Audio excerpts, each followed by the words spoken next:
Meus amados irmãos e irmãs que acompanham o nosso canal do YouTube da nossa paróquia de Nossa Senhora da Conceição de Canoas, nós vamos hoje responder a seguinte pergunta que nos fala muito dentro da nossa vida cristã: o que é a virtude teologal da fé? Nossa resposta segue com as seguintes informações. Primeiro, temos que saber o que é fé. A fé é crer no que não vemos. Santo Agostinho dizia: o prêmio da fé é ver o que cremos. Já a carta aos Hebreus vai dizer: a fé é o fundamento das coisas que se esperam.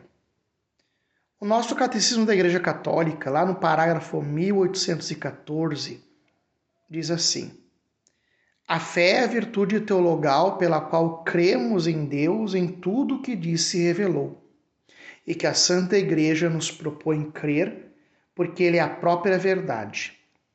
Pela fé, o homem livremente se entrega todo a Deus.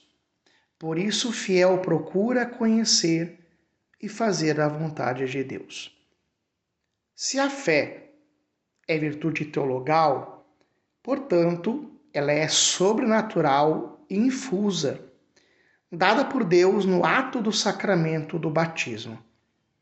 Ela é infundida por Deus em nós, pois, conforme diz o grande São Tomás de Aquino, é infundida para que possa iluminar o intelecto pelo conhecimento das verdades reveladas e tem como objeto a verdade, a inclinação para Deus.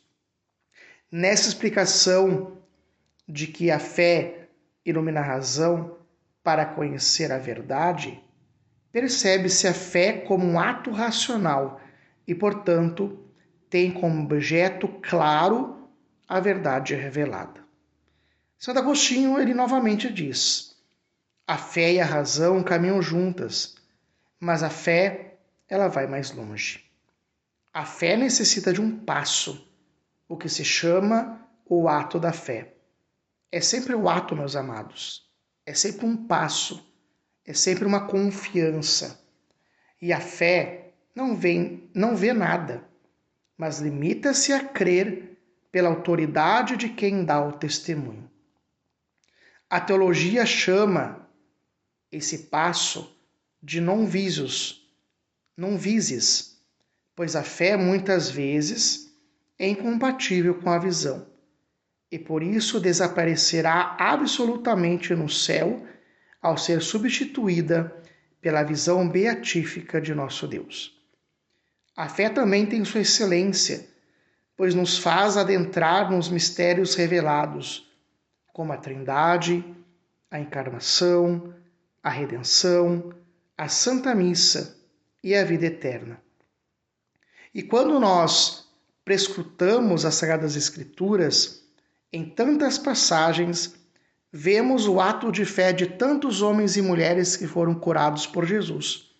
E aqui, meus amados, eu cito a mulher Cirofenícia, que foi pedir a Jesus, nem que seja um pouco das migalhas que cai das mesas dos donos.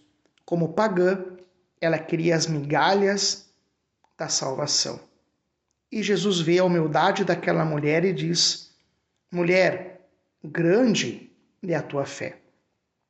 Ela sim acreditou, e nós também devemos acreditar nos mistérios de Cristo.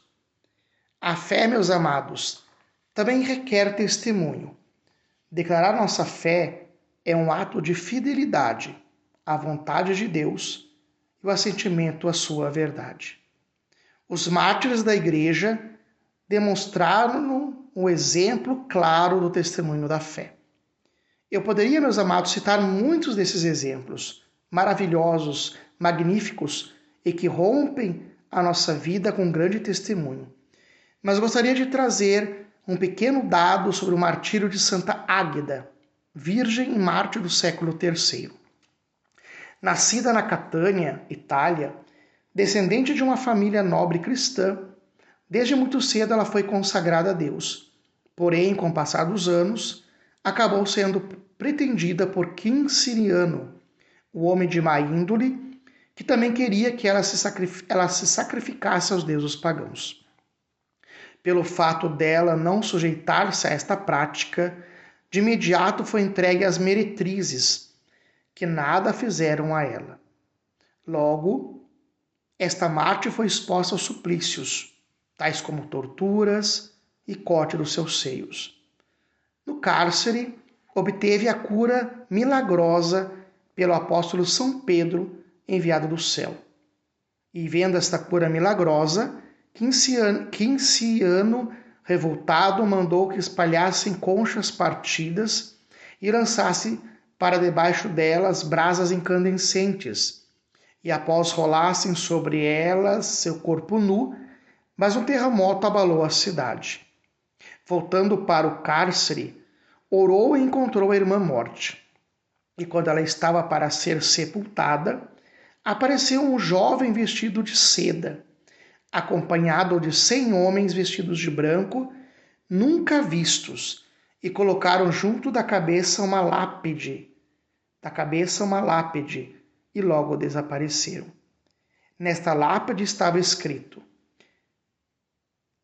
teve uma mente santa, ofereceu-se espontaneamente, deu honra a Deus e libertou a sua pátria.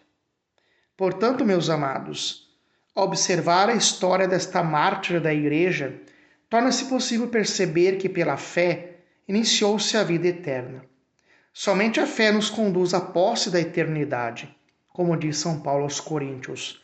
Vigiai e ficai firmes na fé, trabalhai de modo varonil, encorajai-vos sempre mais. E ao encerrar esta formação, meus amados, podemos dizer que a nossa fé precisa aumentar cada vez mais na busca da verdade revelada. E no próximo vídeo, vamos responder a seguinte pergunta: qual é o papel da Igreja na comunidade internacional? Por isso eu convido, meus queridos, a todos os inscritos neste canal a curtir, a divulgar e fazer com ele que esse canal ele seja conhecido. Fiquem com Deus. Em nome do Pai, do Filho e do Espírito Santo. Amém.